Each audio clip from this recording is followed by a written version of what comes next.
Yüzümge nur saçgan quyoshim onam, qalbimga nur saçgan quvonchim onam.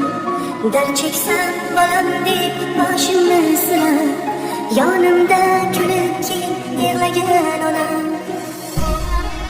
To'ydim tashvishlardan, g'iybat mishmishlardan, yuring aylanamiz olib beray zo'rmonlardan. To'ydim yolg'onlardan, soxta insonlardan, bor bo'lsangiz bas kechdim bu yolg'on dunyolardan.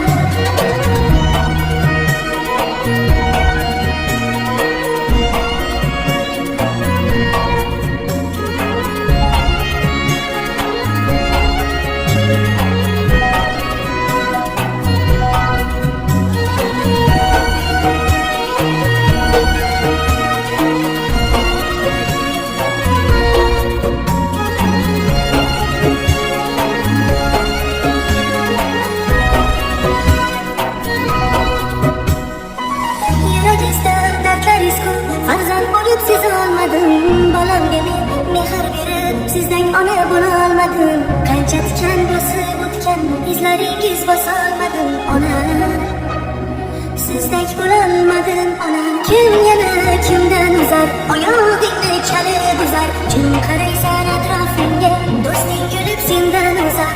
O'rningizni bosolmaydi hech kim, mehribon onam. Tashvishlardan, ay shu ishlatlardan